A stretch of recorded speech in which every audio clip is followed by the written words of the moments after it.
Вітаю, друзі! Давайте говорити про важливі речі. Давайте поговоримо про те, що відбувається, куди рухається Україна, які перспективи у нас, що відбувається ззовні і всередині, а також про те, як дії нашої влади, вони допомагають країні, чи вони допомагають окремим представникам цієї влади.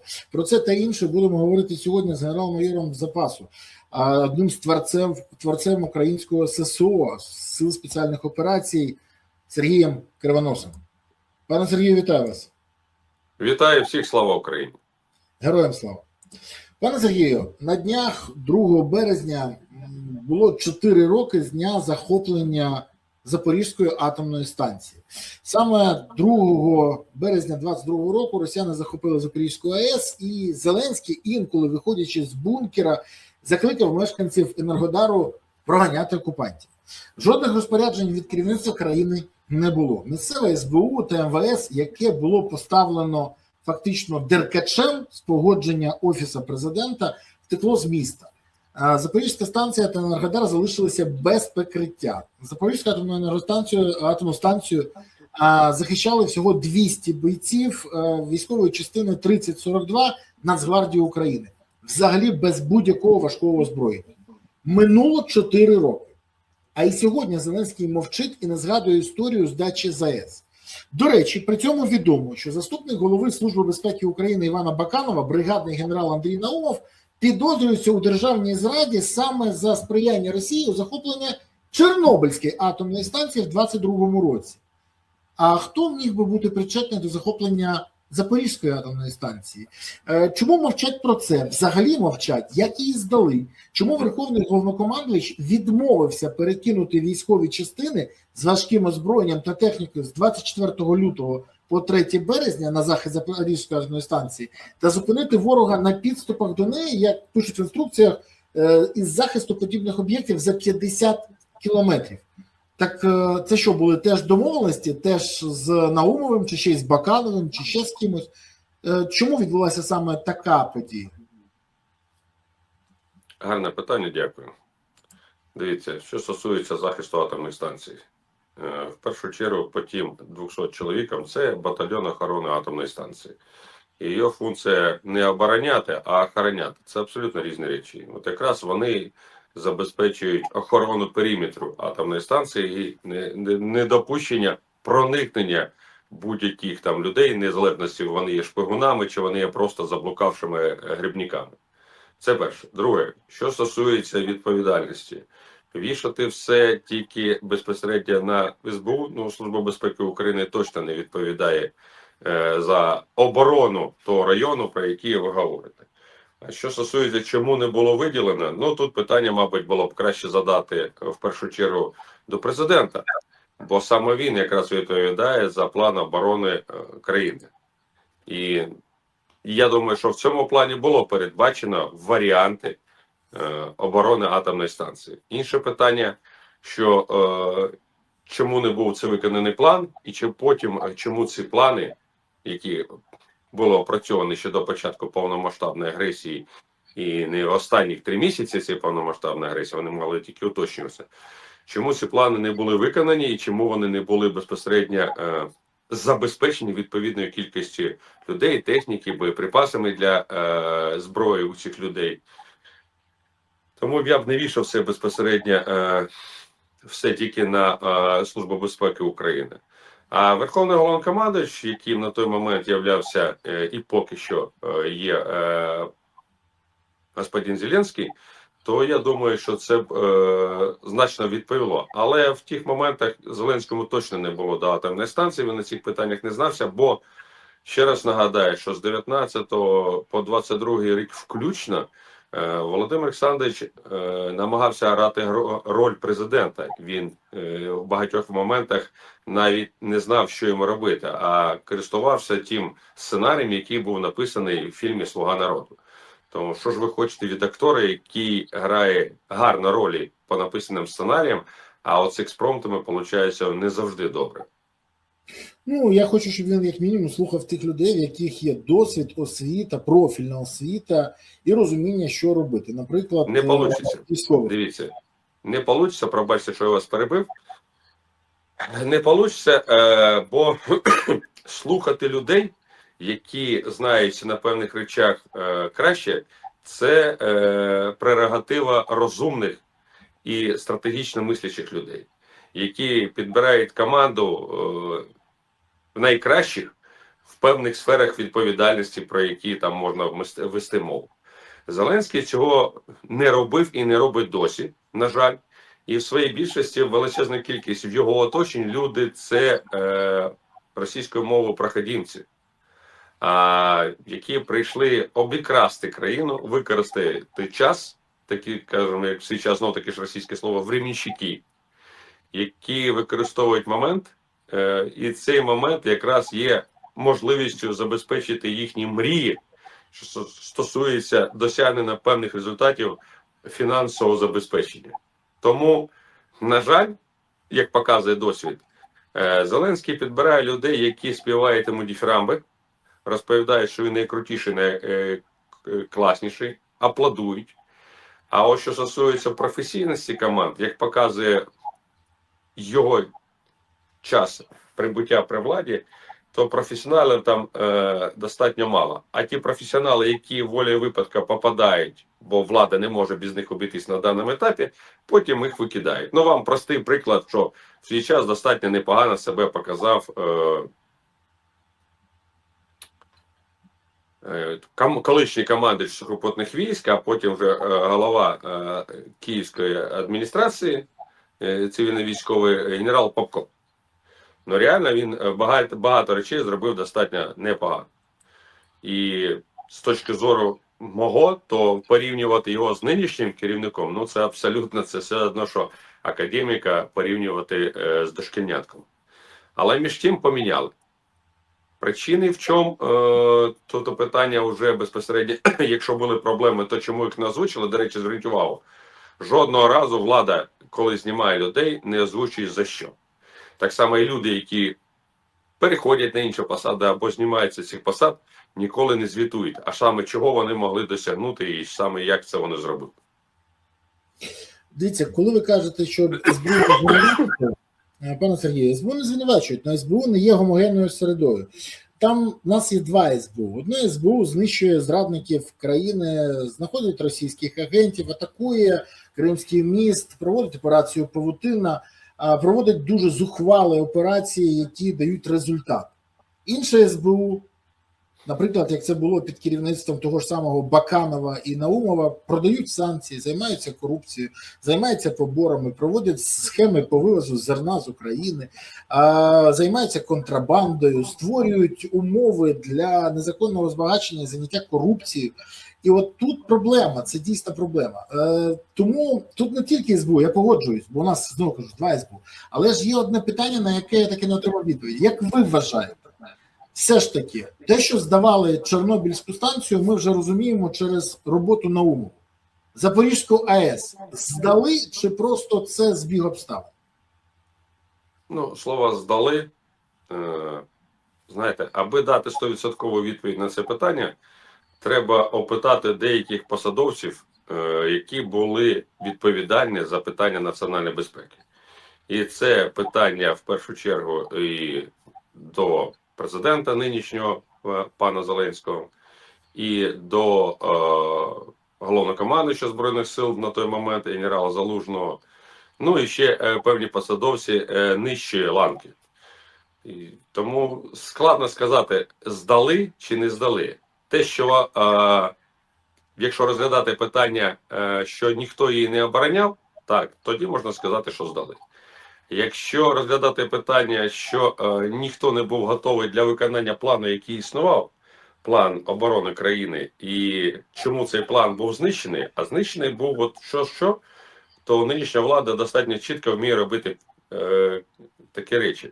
Вони знищують документи, які можуть їх обвинувачити в подальшому, після того, як вони рано чи пізно підуть влади, за невиконання цих існуючих планів, бо це реальні серйозні документи. Так от, документи мобілізації, документи планування відбиття повномасштабної агресії були знищені ще влітку восени 22 року, аби підчистити і зняти відповідальність з посадових осіб, які не зробили певні речі ще до початку повномасштабної агресії і вже під час цієї повномасштабної агресії.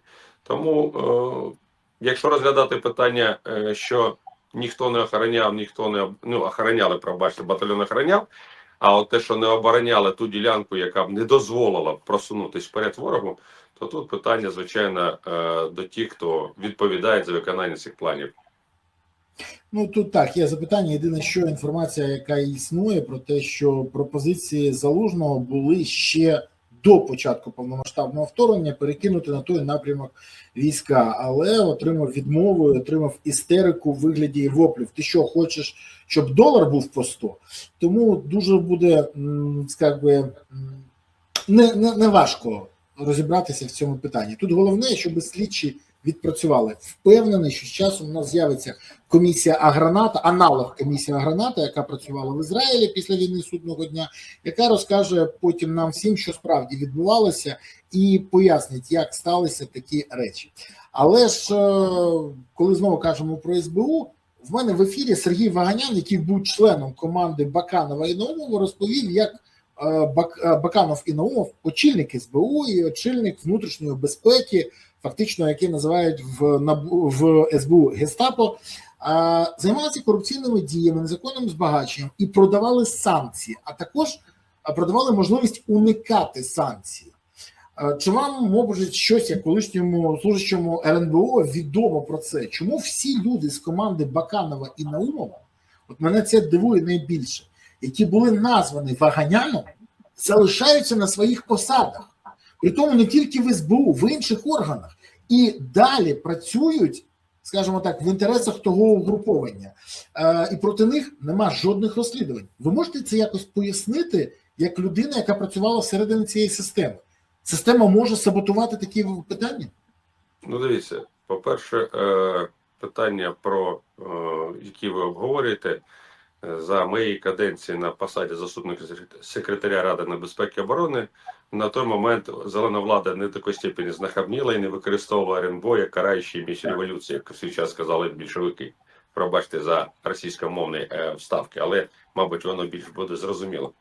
І це вже безпосередньо після того, як мене прибрали, то пан Данілов у зговорі з паном Бакановим і його когортою, і у зговорі з паном Єрмаком і під контролем пана Зеленського почали безпосередньо проводити певні маніпуляції, що стосується, називаємо це так, маніпуляції, бо злочином ми це ще не називаємо, бо до суда ж справа не дійшла, називаємо це можливими маніпуляціями і заробляння можливих коштів на шантажу певних людей. Якщо ти не будеш платити, то попадеш під санкції. Це варіант можливий.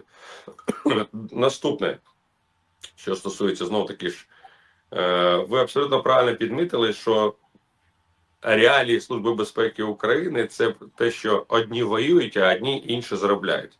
І, на жаль, коли піднімалось питання прибрати економічну складову взагалі Служби безпеки України, певна частка можновладців і народних обранців зробили по максимуму, щоб цього не було. Навіть ті, хто знаходились і в тому числі на ті моменти в Службі безпеки України. Бо це достатньо серйозні бізнесові справи, і ми маємо величезну кількість прикладів потужних корупційних скандалів з представниками Служби безпеки України, але саме не з тими, хто воюють з ворогами, ловлять шпигунів і на передньому краї знищують ворога в глибокому тилу Російської імперії, а саме тим, що, користуючись погонами і ксівами, безпосередньо пресують, називаємо це так, певних бізнесменів, певних людей, які мають спроможність заробляти чесно гроші, а їх ставить перед фактом. Або ти платиш, або з твоїм зароблянням грошей все закінчиться. Не більше ніж. І це існує, з середини 90-х, і жоден президент України, підкреслюю, жоден президент України так і не підняв питання про проведення потужної реформи і зміни системи функціонування Служби безпеки України. Крім того, у нас існують уже додатково паралельні організації, які також несуть відповідальність за певні розслідування. Але під словом питання національної безпеки запіхується інколи бажання певних співробітників Служби Божої заробити не більше, ніж. Бо гроші інколи можна назвати по питанню національної безпеки. Під яким виглядом? Він не платить податки, значить знищується наша обороноздатність. Все, давайте по ньому порушимо кримінальну справу. І саме головне, що велика проблема полягає в тому, що завдяки в свій час зміні кримінально-процесуального кодексу імені Портного, як спеціалісти сміються, так, як, або, так скажімо так, з трагедією говорять, зроблено так, що нема жодної відповідальності за порушення кримінальних справ. Проти певної людини можуть порушити цілу величезну купу цих кримінальних справ, потім ці кримінальні справи закриваються, порушуються нові, а ті, хто їх порушували, не несуть ніякої відповідальності. При попередньому кримінально-процесуальному кодексі це було неможливо, і як би там не було, а ще там, скажімо, на початку 2000-х Генеральна прокуратура, як контролюючий орган, що стосується певних дій інших силових структур, працювала достатньо непогано. І не скажу, що це було ідеально, але між тим, ті, хто порушували кримінальні справи і не вводили їх до суду, або несли відповідальність за це. Зараз будь-який слідчий може написати таких кримінальних скажімо, порушень, впроваджень цілий мішок, винести мозок будь-якому бізнесмену допитами, арештом його майна і іншими, скажімо, такими заходами, які вони спроможні юридично робити, ніхто не за це не відповідальний. Це, називаємо так, юридичний безпреділ, по-іншому це називеш, який влаштовує владу і влаштовує ті, хто забезпечує спокійне життя цієї влади. Ви так спокійно про це розповідаєте, ну я теж розуміюся. Знаєте, наприклад, спокійно. Я не спокійно це розповідаю. Я констатую факти, не більше ніж. Але я розумію, що систему треба змінювати, а змінену систему потрібно знизу, силами народу. І для того, щоб народ це зрозумів, якраз от ми і спілкуємось, що по певних питаннях, знаєте, такий лікбез. Бо ті, хто сидять в Верховній Раді, сидять на банковій, вони це прекрасно розуміють. Уж вони – це ті люди, які безпосередньо, знаєте, впевнено пишуть закони, проекти не для забезпечення питань національної безпеки, а ці закони в багатьох випадках прописують для забезпечення безпеки їхньої власної дупи і їхніх фінансових інтересів. А давайте поговоримо про міжнародну політику і як вона торкається України. Трамп, відповідаючи на запитання про пропозицію допомоги від Зеленського з України і боротьбу проти іранських дронів, сказав: я прийму будь-яку допомогу. Яка взагалі вирогідність того, що українські військові приєднаються до операції навколо Ірану? Чи можна буде, враховуючи практичний досвід України та дефіцит операторів дронів, а у нас реальний дефіцит, перекинути цих операторів в Перську затоку, для того, щоб вони там виконували завдання? Чи це будуть якісь окремі декілька там десяток інструкторів і не більше? І, до речі, чи можна, враховуючи наш практичний досвід і той самий дефіцит операторів дронів, залучити гроші з Перської затоки для створення навчальних центрів для пілотів БПЛА в Україні, де навчати і арабських пілотів, і українських? Чи зможе Україна використати цей шанс? Як ви вважаєте? Ви практично відповідаєте на своє ж питання самі, розвиваючи його по цьому напрямку. Так от дивіться, що стосується питання полягає, є інтерес Сполучених Штатів і є наші спроможності. Наскільки ми зможемо реалізувати, в першу чергу залежить від нас самих. Це перше. Друге, треба зрозуміти, що ті ж самі американці, їх цікавить досвід, їх цікавить наші спроможності по управлінню і виробництву цих дронів. Але вони не зацікавлені, щоб ми довгий час там виконували свої обов'язки. Бо це ж їхній безпосередньо безпорадність, називаємо це так на даному етапі. І в свій час, коли створювали сили спеціальних операцій, більше вчилися американці, ніж вчились ми. Це реально те, що навіть самі визнавали американці. Я вже не кажу, що американці наразі визнають, що та війна, яка йде між Україною і Росією, американцям не снилось навіть самих страшних кошмарів. І вони розуміють, що той досвід, який маємо ми, американці на даному етапі не мають, але вони достатньо, знаєте, як губка його всмоктують по повній програмі. Ми зробили заявку, що ми готові. Тепер треба зрозуміти, яку кількість операторів дронів і в якій кількості дронів потрібно. І це ж ми говоримо тільки про дрони, а ще питання взаємодії систем від розвідки, умовно кажучи, радіолокаційних станцій, які будуть викривати політ цих дронів, які шахедів, які летітимуть на ті країни, про які там може бути йти мова, аби своєчасно маневрувати і діяти цими самими дронами ППО, або навіть в певних моментах я не здивуюся, якщо буде підняти питання ще про створення мобільних вогневих груп, по прикладу України.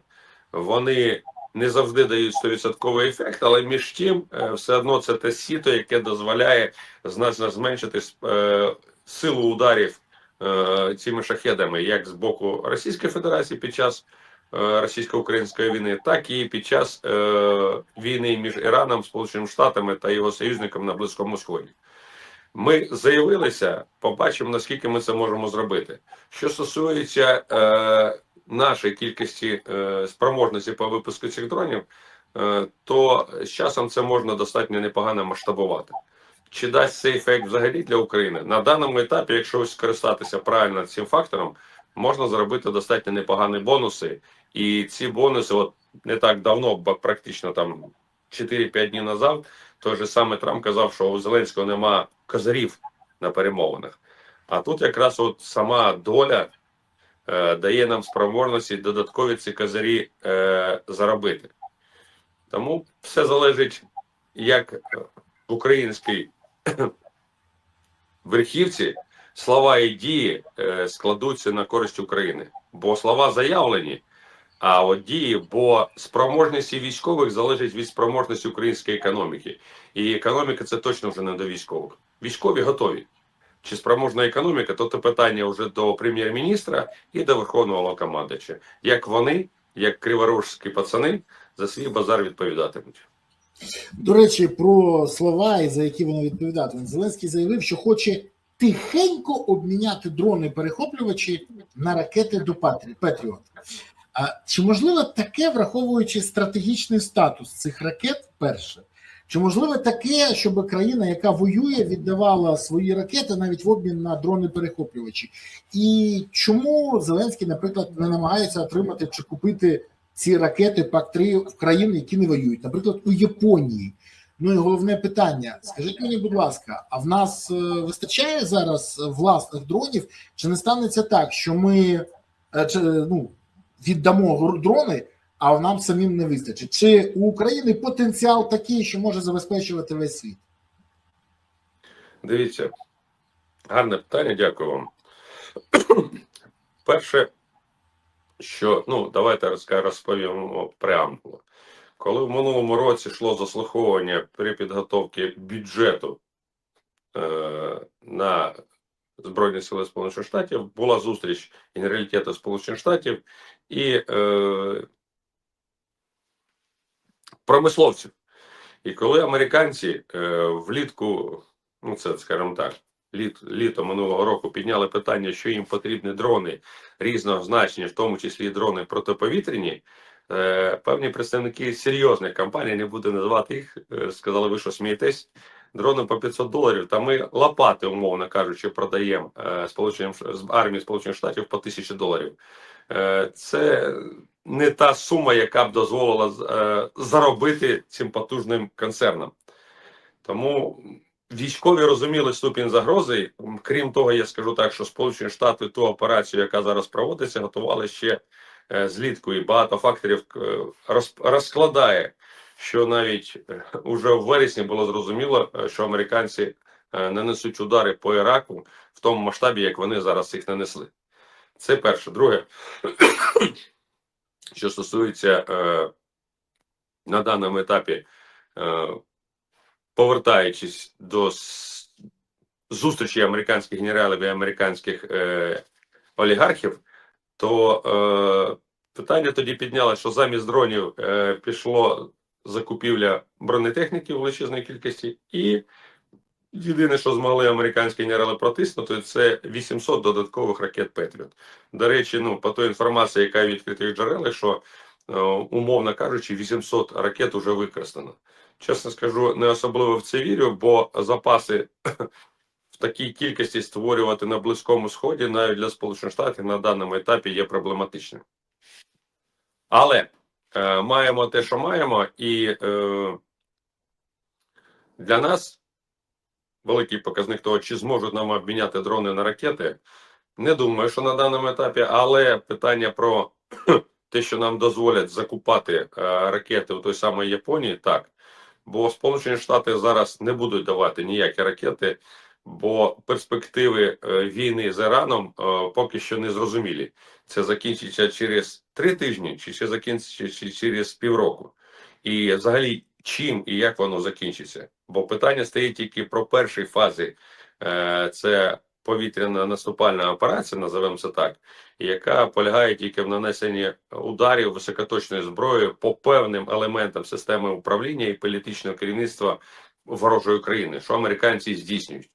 Далі, можливо, в певних моментах будуть нанесені удари по підприємствам, які виробляють, і по енергетичній системі, яка забезпечує виробництво. Тому дрони на ракети – це чудова ідея. Але зрозумієте, що компанії, які тут чому президент Трамп може говорити все, що завгодно. Компанії мають свою голову, і компанії є приватними. І в першу чергу думають про власний прибуток, про власний бізнеса. Тому вони не будуть міняти, як свій час міняли там, знаєте, буси на золото. Це точно в цій ситуації не пройде. І, умовно кажучи, в нас хоч буси, хоч і такі достатньо серйозні, але все вони буси. А по ціні ракет, то все ж таки це золото. Тому яким чином президент Трамп зможе вирішити питання між захистом державних інтересів і захистом інтересів великих приватних компаній, приватних, промислових компаній, це інше питання. Саме вони якраз в свій час і вклалися, щоб прийти до влади, і він їм винен. А от їхні внутрішні відносини – це питання вже безпосередньо їхніх перемовин.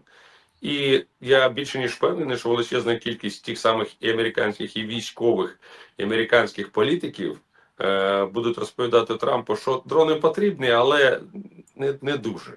Реально, бо поки що таких катастрофічних ударів по Близькому Сходу, що стосується питань американців і їх партнерів на Близькому Сході, поки що немає. Поки що, незважаючи, що це достатньо складно, але вони впевнено далі забувають цвяхи мікроскопом, ну, по співвідношенні тих ракет, які і шахедів, які запускає Іран, і ті, чим збивають це Сполучені Штати та його союзники. Поки що ступінь загрози для деяких не наступила в сприйнятті, що реально що ці дрони від України і люди потрібні в величезній кількості. Ну і я думаю, що американці на певному етапі використають наш досвід, зроблять навчальні там групи, центри, на як завгодно назвати, які вивчать наш досвід, але не кладуть власні спроможності, бо їхні спроможності більше. Вони цього досягнуть. Що стосується побудови навчальних центрів на території України за американські гроші, навіть на це не сподівайтеся. Бо це заборонено. Це заборонено американським законодавством. Заборонено американським законодавством. От величезна кількість українців рахують, що ті ж самі навчально-тренувальні центри Сил спеціальних операцій Збройних сил України були створені за американські гроші. Ніхрена. От їм заборонено, вони відкрито говорили. Інструктори так, матеріальне забезпечення, що стосується там зброї, певних зразків іншого озброєння, так. А що стосується будівництва, то це категорично заборонено. Американці не будуть ламати ці речі і юридично, бо їхня ж опозиція демократична за їх заволоки це притягне. Тому вони використовують наш досвід, використовують наших людей, а будувати щось на території України, можливо, зможуть, але це тоді вже буде робити це не відкрито, а через певні прослойки, називаємо так, прокладки. Тобто, умовно, буде створено, можливо, створити якийсь певний центр, якийсь певний фонд, гроші виділяти на цей фонд, а цей фонд буде будувати всередині України. І то цей фонд мусить бути американо-українським, і контрольний пакет мусить бути американським. Це не так швидко. Проблема американців полягає в тому, що з власного досвіду скажу, якщо порівняти, наприклад, британців і американців, що стосується взаємовідносин по військовій лінії, от по британцям приклад такий. Сьогодні йдуть перемовини, ми домовляємось на те, що вони пришлють свою групу інструкторів тренувати, наприклад, ще тоді полки спецпризначення. Вони кажуть, післязавтра ми будемо. Це 14 рік, осінь 14 року. Ну, маючи до того досвід роботи з американцями, думаю, та ладно, балаболи. Але проходить 2 дні, і мені вже на той момент з Кіровограда йде дзвінок, що кажуть, сер, тренувальна група прибула, командир полку це підтверджує, так воно є. З американцями такі речі не проходять, вони в переписі, от що хто, а американці це класичні бюрократи. Вони витрачають величезну кількість переписки ні про що, яка не приводить ні до яких результатів, вони вам вдячні за ту увагу, яку ви приділяєте до цього питання. Вони готові підтримувати, не розуміють ступінь важливості. Але це все преамбули. Реально там 2-3 строчки скажуть, ну ми почекаємо, ми це не зробимо, або ми не можемо це зробити.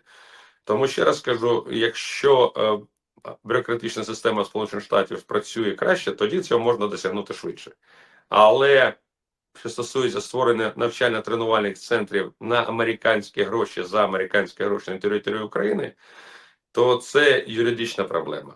Вирішити цю проблему можна тільки, я ще раз сказав, за рахунок створення фондів, але знов-таки ж, чи захочуть американці це робити. Вони 300 разів, їм не треба створювати нові центри, їм простіше витягнути українських спеціалістів в існуючі навчально-тренувальні центри на території Європи, і там готувати не більше, ніж. Це значно дешевше, значно швидше, ніж будувати. І для нас також зрозуміло, от я не зрозумів, нахрена міністр оборони почав вкладати гроші в створення навчально-тренувальних центрів, да, і ті гроші, що нам дають.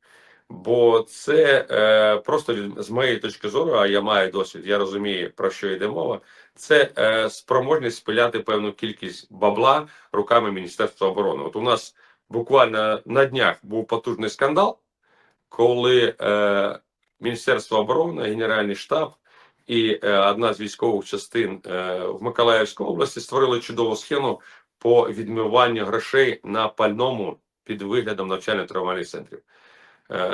Я служив в навчально-тренувальних центрах, я створював навчально-тренувальні центри. Я розумію, де можуть ці гроші вкрасти. Як, наприклад, потужно крали в навчально-тренувальному центрі Національної академії сухопутних військ у Львові. Так, як пиляли гроші там при генералу Ткачуку, ну, мабуть, ніде не пилялись. Але вони є зразком безпосередньо, і багато хто, дивлячись на них, став робити це в інших місцях. І владу, і політичну, і військову це задовольняло. Для політичної влади це була картинка, куди всіх привозили, не розуміючи, що це золота клітка, яка ламає психіку майбутніх офіцерів. І багато проблем, які існують в Збройних силах України, це якраз та система підготовки курсантів, яка існувала Львівській академії сухопутних військ. Реально, імені гетьмана Сагайдачного. Бо саме там майбутніх офіцерів привчали до одного розуміння.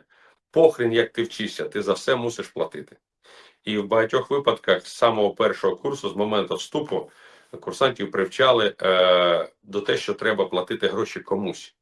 А потім ми дивуємося, чому наразі в багатьох випадках гроші беруться за будь-що. Тому що їх привчили, що військовий має право брати гроші. Коли вчили мене в свій час, то на екзаменах пляшка мінеральної води мала розглядатися як уже хабар. Про це навіть мова не йшла. А зараз, пробачте, чемодан, який заносять курсанти перед екзаменом викладачу, а в чемодані там набор джентльмена або в певних моментах просто конверт, то це зовсім інше питання. Тому Федоров став вкладатися в навчально-тренувальні центри, а деякі чиновники Міністерства оборони Генерального штабу стали радісно потирати руки, що ага, значить ми на цьому заробимо. Страшна ситуація, але ж знаєте, в мене, до речі, запитання було на днях до Сергія Ослендера, ізраїльського військового журналіста. А до того я запитав одного члена кабінету міністра Ізраїля. Він телефонував мені, запрошував до Ізраїлю, і я його запитав, тому що у нас якраз відбулася там одна подія. Я кажу: а скільки у вас у міністра оборони радників або помічників з блогерів чи волонтерів?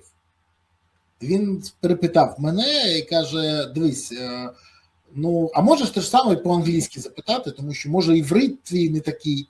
Я його запитав по-англійськи, він теж англійською запитав, він теж перепитав мене і каже: дивись, у нас жодного радника або помічника у міністра з блогерів немає. А чому у нас це норма? І, до речі, може, ви стикались з тим там в Британії, або в Чехії, або в Польщі? Може, в них така практика є? І чи знаєте ви, скільки людей з військовою освітою, і досвідом і розумінням, чого потрібно, серед радників міністра оборони? Бо коли я бачу, як запрошують Клопотенка для того, щоб він там щось систематизував, інше, то розумію, що ці люди, ну, взагалі не розуміють, що відбувається на нулі, не розуміють, що питання в калорійності, розуміють питання доставці і всього іншого.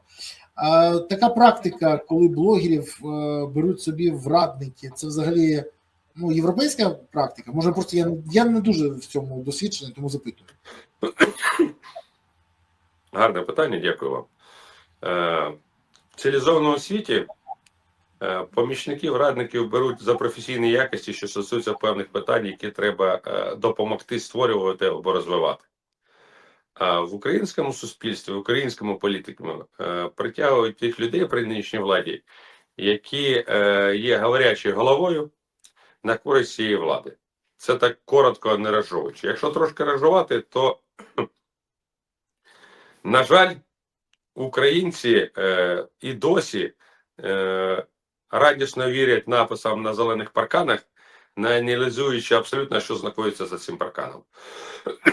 Це перше. Друге, це ж шоу, яке почалось ще з принципу промивання мізків на рівні фільму «Слуга народу». Далі, скажімо, це масштабувалося і в певних моментах трансформувалося, і залишилися люди, які є говорячими головами. І український народ це свято сприймає і плескає в долоні, і каже, які молодці, зелена влада. Ну, вам на простіший приклад, не будемо трогати там оточення міністра оборони і людей, яких він там притягнув. З Клопотенка це окрема домовленість. Це ж ніхто ж не розуміє, що за ту допомогу, яку надає Клопотенка, і буде заплачено немалі гроші. І мало того, певні його рекомендації, які будуть уже у вигляді документів, матимуть право заробляння на інтелектуальній власності. Він це вигадав, тому певну частку певні компанії, які будуть використовувати, мусять бути платити пану Клопотенкову. Це робить, ну, працює так. Що стосується інших напрямків, ну, сприйняття реальності, розумності українського народу, то певна частка населення абсолютно спокійна. Вони є жертвою маніпуляцій, бо інших джерел в інформаційному потокі нема. Ну, дивіться, у нас людей, блогерів і інших виставляють, які там помічники певних керівних осіб, тому що вони можуть гарно говорити. Ніхто не розкриває питання, що фонди, які безпосередньо там супер розкручені, там Притула, Стерненко, 20% абсолютно законним чином те вони собі прописали, з тих грошей, які йдуть на ці фонди, кладуть власні кишені. І ми потім дивуємось, а звідки ж ті гроші? Це тільки, це верхівка айсбергу. Ще певна частка грошей заробляється на лобіюванні закупівель від певних компаній. І компанії потім платять безпосередньо, що купуються їхні по завищеним цінам, і різниця безпосередньо кладеться в кишеню тих людей, хто лобіює ці питання. Ну, ще вам приклад, коли рупором Офісу президента і Головного управління розвідки стає людина, яка в свій час була мусором, підкреслюю, не міліціонером, не ментом, а мусором. Бо міліціянти і поліціянти знаються на цих різницях. Так коли цей мусор вбив міліціонера і вбивав його протягом декілька годин довго і жорстоко, отримав 14 років тюрми, хоча там світило пожиттєво, але заплатив і відкупився, дали 14 років по закону Савченко відсидів 7 років, я кажу про пана Золкіна. Оборотень вбився в погонах, стає говорящою головою влади. І люди йому радісно рукоплещуть. Ну це взагалі, в моєму розумінні, або в людей з психікою не все складається нормально, або в них просто нема що вибору. Бо є говоряча голова, яка фінансується за гроші олігархів, які безпосередньо фінансують інформаційні спроможності цієї влади. Це от вам прості приклади. Задаєте питання. Влада обмежила спроможність інших на багатьох каналах. І у нас, якщо в Верховній Раді де-факто і де-юре можна сказати, що у нас є опозиція, мабуть, де-юре більше, ніж де-факто, а в інформаційному полі у нас опозиції практично немає. Ну чому? Ви ж зараз два канала, це каналі. 5-й канал, вони достатньо серйозно обмежені в багатьох напрямках, так? І не можуть там давати своє інформаційне поле. Влада гарно зманіпулювала. Вони звозили горлышко до того, такого розміру, який вигідний їм. І запускають в те горлышко тільки ті, хто вигідний їм. Народ, який не має інформаційної опозиції, він не має вибору і не може там дивитися в тих масштабах. От наш канал дивляться там велика кількість людей, але не дивиться все українське суспільство. Бо у них є обмеження. Чому? Тому що той інформаційний понос, який дає зелена влада в багатьох напрямках, і це стосується не тільки каналів, що стосується телебачення. От вам простий приклад, раз уже підняли цю тему, давайте зачепимо, то простий приклад. Величезна кількість телеграм-каналів, які існують, фінансуються незрозуміло за які гроші, і вони з точки зору питань національної безпеки, пам'ятаєте, ми про Службу безпеки спілкувалися і що можна підвернути. Так от величезна кількість телеграм-каналів продуктують речі, які є шкідливими до питань національної безпеки. О, пане Сергію, якщо ви зачепили цю тему, тоді запитання, а чому влада тоді не закриває величезну кількість я до чого веду. Інформативних каналів? Дозволу, я доведу, я ще підняв. Так от дивіться, простий приклад.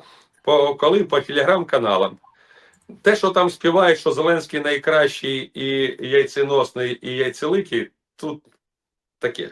Але по цим же телеграм-каналам потужно йде інформаційний бруд, де показують, які хренові ТЦК і як вони займаються бусифікацією. Але по цим каналам абсолютно не йде правда про величезну кількість прикладів корупційних діянь влади і оточення президента, про це взагалі мовчать. Наступне. Величезна кількість каналів продуктують певну кількість людей, які в обхід державного кордону проходять кордон, і це рекламується, як це круто, і це не закрито. То задаю питання, значить, президента ми можемо хвалити, оточення президента ми не маємо права, скажімо так, критикувати, а облюдки, які порушують, формують у суспільства сприйняття, що військові хренові і що наїбати державу, можна переїжджаючи кордон, то це інше питання. Але народ же ж абсолютно не розуміє, що люди, які управляють цими телеграм-каналами, працюють в інтересах оточення президента і самого його. І саме вони формують точку зору, що в усьому винні всі, крім Зеленського. А з моєї точки зору, чому вони не закривають ці канали? Бо ці канали формують, перше, по майбутні вибори. Хоча, якби Володимир Олександрович реально був тим хлопцем, який за базар відповідає в криворожському розумінні, то він вже мусив би давним-давно сказати. Я сказав, що йду на один термін і не більше ніж.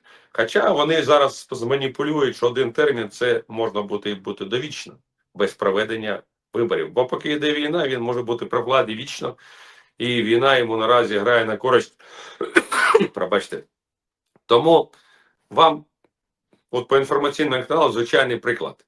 Наскільки влада впевнена і якісно маніпулює українською свідомістю.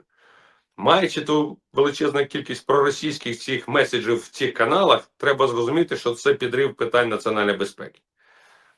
Крім того, навіть росіяни позакривали величезну кількість каналів всередині Росії, бо вони зрозуміли, що зараз іде розхитування ситуації не на користь існуючої влади. Задам питання, за час повномасштабної агресії, скажіть, будь ласка, які потужні інформаційно-психологічні операції ми провели по відношенню до боротьби розхитування ситуації всередині Росії? В Росії протиріч національних, економічних більше, ніж. Там як мішок з блохами, аби тільки ти захотів це розкрутити. Але наша влада навіть не намагалася розхитати ситуацію на національних протиріччях всередині Російської Федерації. Задаю питання, чому? Вони бояться чи вони не розуміються на цьому? Якщо не розуміються, це одне. Якщо бояться кого? Тих людей, які в свій час привели їх до влади? Тому таких питань, що стосуються, знов-таки ж, інформаційного простору, більше не достатньо. Нами в інформаційному просторі вміло маніпулюють, розповідають те не є як реальним. Український народ ніколи за своєї більшості не хоче заглядати, що там за зеленим парканом. Він приходить, на паркані написано слово з 3 літер. Посередині «у». І всі свято вірять, що там штабелями сложено те, проше слово з 3 літер. Насправді там дрова лежать, але ніхто ж не хоче заглядати за паркан, бо простіше сприймати інформаційний планктон, не роздумуючи.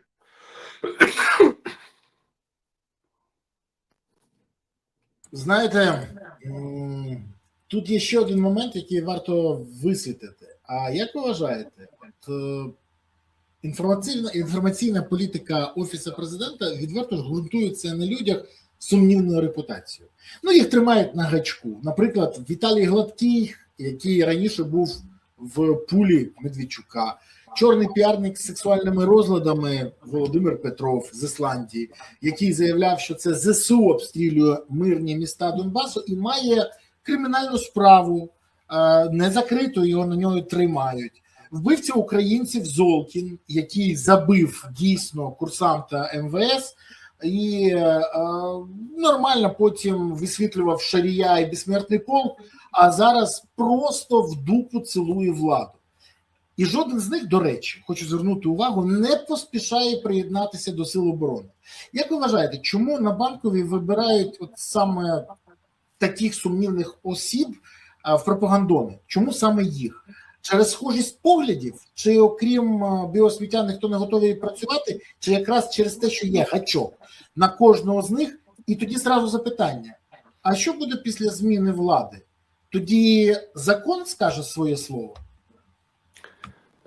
Чому обирають? Ну, вперше, обирають, тому що тих людей, які вони обирають, вони безпринципні. Це ті, що за гроші маму продадуть, а в церкві за копійку пернуть. Називаємо це так.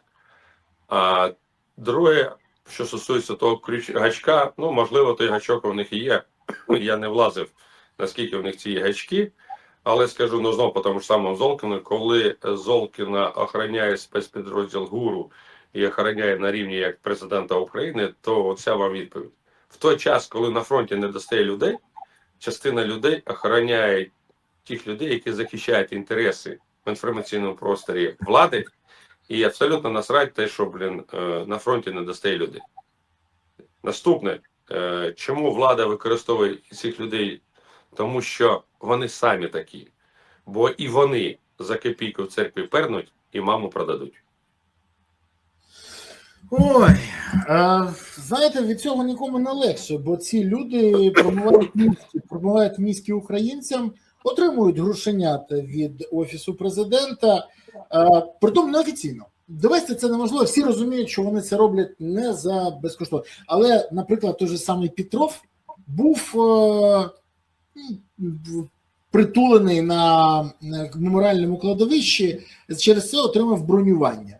Після розголосу скандалу його вимушені були звідти звільнити, і він зараз шорхається без бронювання, але ТЦК його, до речі, не помічає. Ну, такий обмін. ТЦК його не помічає, а він вилізує дупу владі. Нормальний паритет, як для цієї людини.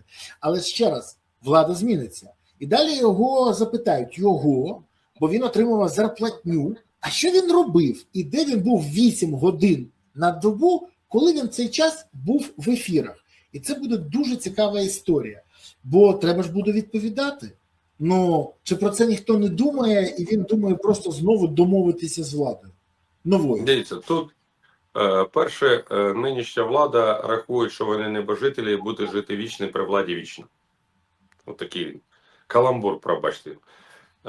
Друге, навіть якщо варіант не складеться на їхню користь і влада поміняється, сподіваюся, так і буде, що в цій країні знайдеться чи Шарль де Голль, чи знайдеться Аугусто Піночет, як змінить ситуацію. Все ж таки краще, щоб як Шарль де Голль, бо ми ж демократична країна, як ми афішуємо, і розповідаємо, що у нас демократичні принципи, хоча дії влади абсолютно не демократичні, а вони більше, знаєте, так, імперсько олігархічні, мабуть, отак от. У нас ліплять імператора за рахунок олігархів. Ну і людішки, які зараз то тявкають на зелених ефірах, вже давним-давно підготували собі підґрунтя для проживання за кордоном. От реально, мені б дуже хотілося отримати інформацію, скільки можновладців, починаючи від першої особи до закінчуючи іншими, мають паспорти інших країн. Причому, коли вони їх отримали? До початку виборів, після виборів, чи вже після прийняття закону про множинне громадянство. Після закону про множинне громадянство це одне. Але, знов-таки, для держслужбовців, людей, які на державних посадах мають декілька паспортів, з моєї точки зору, це абсолютно нереально і неможливо. Час покаже. Тут головне, щоб час грав на Україну, бо поки що виглядає трохи інакше. Час грає на тих, хто грає Україну. І це велика проблема. Але дивіться, влада ж розбещує, особливо абсолютна влада. Ще більше вона розбещує, коли людина була, наприклад, блазнем та виступала в саунах на корпоративах. Але випадково за допомогою олігархів та агентів Росії, як, наприклад, Цевкович і Кулініч, стала президентом. Сьогодні Зеленський відверто відчуває себе царем. А наскільки ця ситуація загрозлива для України? Ну, тому що, коли він працював на Україну, ми це бачили. Він тоді залучав гроші, він тоді потужно включався в піар-компанії, пропагандував Україну. Це було корисно, це було десь півроку, перші півроку. А потім, коли почав втручатися в питання військових, активно тиснути на опозицію, придушувати свободу слова, ну і в кінці кінців догрався до того, що зумів об'єднати проти себе навіть угорську опозицію і владу, заявивши про те, що якщо там щось не так, і Орбан буде щось там робити, то він надасть ЗСУ адресу Орбана. Ну, це бидло дипломатія, таке неприпустимо. Це можете ви казати, це можу я, і тоді це не що. Це не дипломатія взагалі, це жарт, як завгодно. Але коли це каже президент країни, при тому тої країни, яка рухається в бік Європи і якій потрібні голоси Угорщини, це керівництво країни вже змогло посваритися не лише з владою, а вже і з опозицією, яка прийде на заміну влади. Бо Орбан, це зрозуміло, але Петр Мадяр вже заявив, що з Україною треба розривати відносини, поки Зеленський не вибачиться за свої слова. То скажіть мені, будь ласка, це ще не загроза для України? Ну, гарне питання, дякую вам. Дивіться, що стосується з точки зору правильної організації інформаційної боротьби за розум серця наших сусідів в Угорщині, то ми з вами, до речі, неодноразово казали, що не існує за державні гроші певного пулу журналістів, які працювали на каналах в країнах, які входять до складу країн НАТО або Євросоюзу, де б розкривалась правда про російсько-українську війну в інтересах України. Раз. Наступне. Нема боротьби, ніхто з українських журналістів за рахунок української держави не піднімає і не розповідає в інформаційному полі давно забуті речі, які були привесені російським імперіалізмом, імперськими амбіціями в придушенні революції 1848 року, в придушенні угорського народу в 1956 році. Про це ж не розповідають, про російську більшовицьку революцію 1919 року. Мадярам це не нагадують, і це, мабуть, найбільша проблема. Тому, можливо, можна було це організувати, але які люди відповідають за PSYOPS Operation, інформаційно-філологічні операції в нашій країні, мусили б тоді б знати історію сусідньої країни. На жаль, вони не знають і не знають, на які точки можна тиснути і на генетичному рівні нагадувати. А хто ж таки реальний ворог для Угорщини? Українці чи російський імперіалізм, незалежності від кольору прапору, він більшовицький, чи він на нинішньому кольорі демократичний імперіалізм, чи царський, як було в ті часи? Ми взагалі це питання не підіймаємо. Що стосується певних виступів, я не знаю, хто пише виступи. Ну, я знаю, хто пише виступи президенту в тому розумінні, але не знаю, нахрена вони пишуть. Бо саме так розхитування ситуації на користь зниження підтримки України, причому вже з інших напрямків, це грає тільки на користь Російської імперії. Тому, коли отаке ми розповідаємо, ми це Україна, то в Росії ставлять собі додаткові галочки «виконано, виконано, виконано». І в певних моментах Володимир Зеленський зробив багато, що стосується підтримки України на початку повномасштабної війни, що стосується інформаційно міжнародному полі. Але наразі ми багато втрачаємо. Ну і саме, мабуть, найстрашніше, за рахунок чого ми втрачаємо, це величезна кількість прикладів корупційних ті влади, які, якщо у нас особливо не висвічуються, то за кордоні вони висвічуються по повній. І коли ти спілкуєшся з представниками певних країн, які реально серйозно хочуть допомогти Україні, але чуючи прізвищ привладних представників, вони кажуть: пробачте, ми розуміємо, що ви люди порядні, але при вашій владі стоять люди, за якими є потужний корупційний слід. Тому ми не хочемо працювати, аби себе не забруднити питаннями корупції.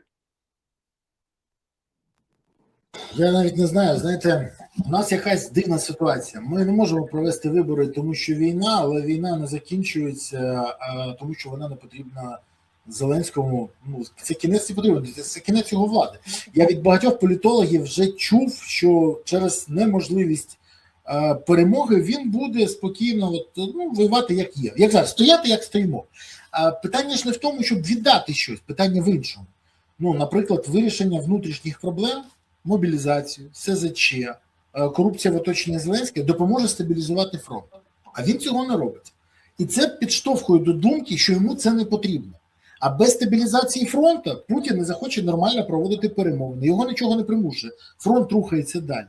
То це патова ситуація. Ми заручники амбіцій Зеленського і його бажання залишатися при владі? Чи це щось? Ми заручники власної порядності.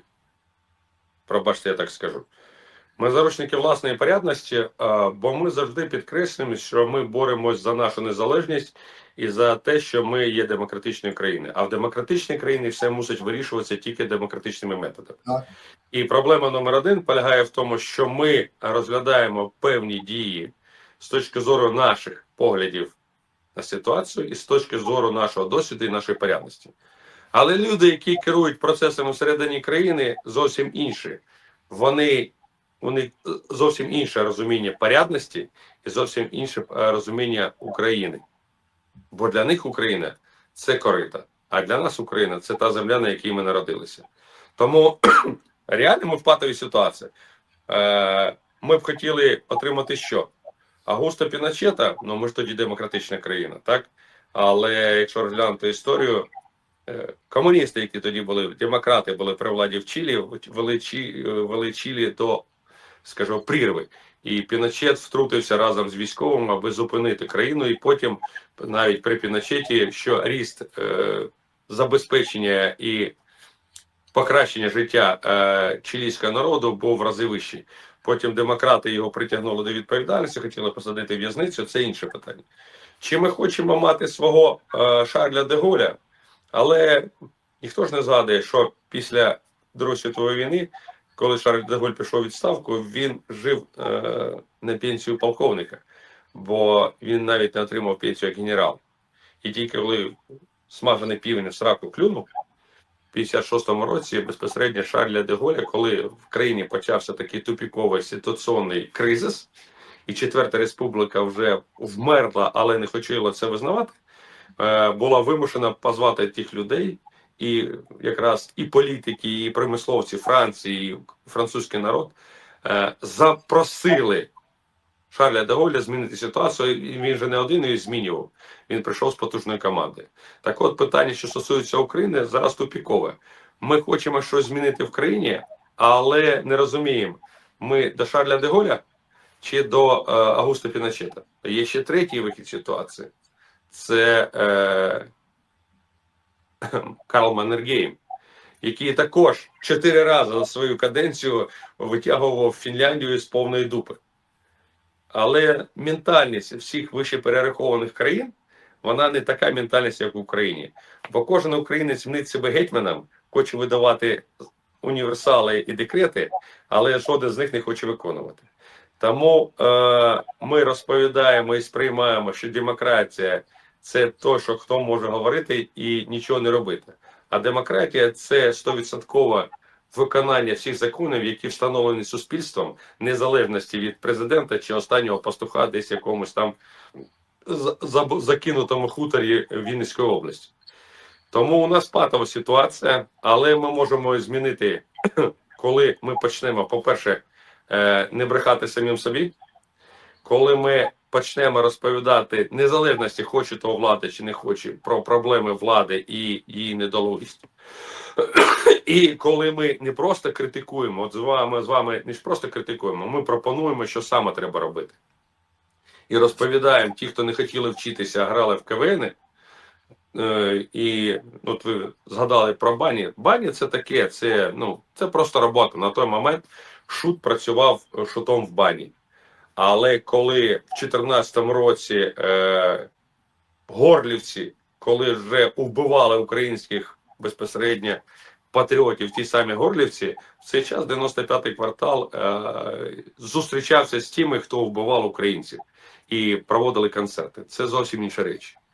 На жаль, пам'ять українського суспільства дуже коротка. Ще раз кажу, це от реально.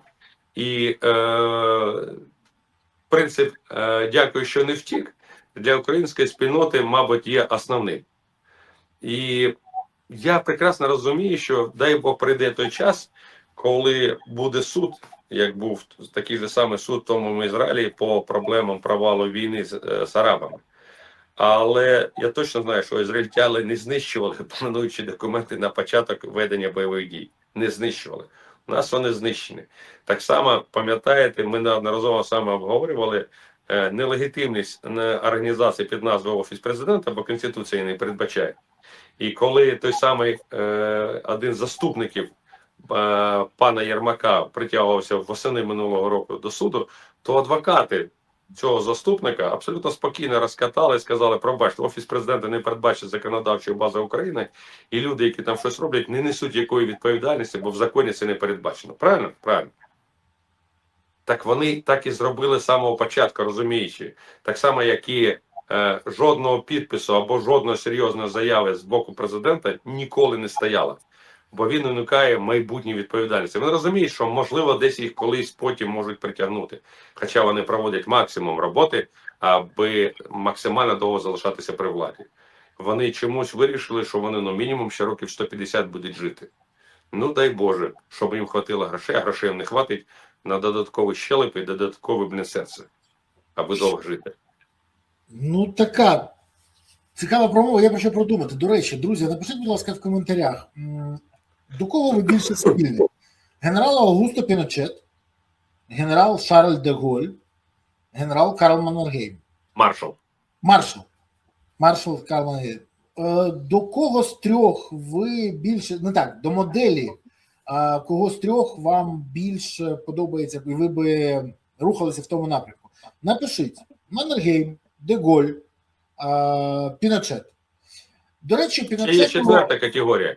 Беніто Муссоліні. Ні, це стоп. Отут точно стоп. Не, дивіться, якраз от війна народжує патріотів і народжує націоналістів. І в певних моментах, ну давайте дивіться речі, ми ж не пропагандуємо тут фашизм як політичну систему. Треба розглядати проблемні питання незалежності від назви, від прізвищ людей і кольору прапора в цій. А як система, народ, проблема. Бо як це все об'єднується? Ми так говоримося до того, що і Салазар не найгірший диктатор, тому що він не дав Гітлеру окупувати Португалію, доволі непогано керував країною, і всі були здорові. Для португальців так, а для інших то інше питання. Пане Сергію, погоджуюсь з вами і хочу нагадати ще один момент. На самому початку повномасштабного вторгнення 24 лютого 2022 року мій товариш сказав мені: дивись, Береза, є такі слова, які приписують Аугусто Піночету. Коли починається війна, народ кличе солдата і згадує про Бога. Коли війна закінчується, солдата судять, про Бога забувають. Війна ще не закінчилася. Але ми бачимо, як влада вже намагається судити і звинувачити військових, і давно вже забула про Бога. Я дуже хочу, щоб після кінця цього етапу війни народ не підтвердив би правоту цієї приказки, яку приписують Аугусто Піночету. От дуже хочу. Пане Сергію, у вас так не складеться. Бо, як показує історія України, завжди було, як казав Аугусто Піночет, і дії нинішньої влади якраз це підкреслюють. І те, що влада жодним чином, жодного разу на державному рівні не пропагандувала реальних живих героїв, це показує те, що влада ще з тих моментів готується до виборів і готується до ошельмування військових. Бо якби ви хотіли виграти цю війну, ви б людей, які її захищають, не просто робили б героями, ви б їх всіляко підтримували. А у нас навпаки, ті, хто захищають, про них ніхто нічого не знає. Не знає. Нема портретів живих героїв, нема репортажів в своїй більшості, величезної кількості інформаційних ресурсів про цих героїв. А от на кожному каналі, особливо провладному, привладному, провладному, по-різному можна сказати, де воює тільки один Володимир Олександрович Зеленський. А той солдат і його оточення, той солдат, який там 100 днів просидів і захищав свою позицію, йому дають право подзвонити безпосередньо там, попри повернення своїй дружині. А оточення і знов такі ж там друзі і його оточення а-ля Стерненка отримують нагороди. А ті, хто воюють на фронті, ніхрена не отримують. І принцип Машки красну звізду, а Івану за атаку мішок горіхів, сраку, по-іншому не скажу, пробачте за такі от страшні, він не помінявся. І оточення отримує всі бонуси в вигляді нагород і грошових там певних преференцій, а простий народ в найкращому випадку отримує щастя повернутися з позиції живими додому. Що можу вам сказати? Будемо ще зустрічатися в ефірах, говорити і про це, і про інше, сперечатися. Але, до речі, на завтра у неділю на цьому каналі буде один з героїв України, героїв війни, Дмитро Кащенко, позивний Кащей, якого ви 100% знаєте, і про якого теж варто розказувати українцям. Тому раджу всім завтра подивитися і цей ефір теж. Пане Сергію, вам хочу подякувати за те, що ви сьогодні були, за те, що ви дали відповіді на питання, підняли деякі питання важливі. І до зустрічі з вами знову в ефірі. Па-па. Дякую вам за вашу увагу, за ваш час. Сподіваюся, вам буде над чим задуматись, і кожен висновки робить сам. Ми ні за що не пропагандуємо, ми підштовхуємо за критично-етичного мислення і самостійних висновків. Дякую. Друзі, дякую вам, що ви дивилися. Сподіваюся, ви підписалися, поставили вподобайки, прокоментували, поширили. Сподіваюся, що ви були активні і не забули підтримати канал. Але найголовніше підтримати ЗСУ.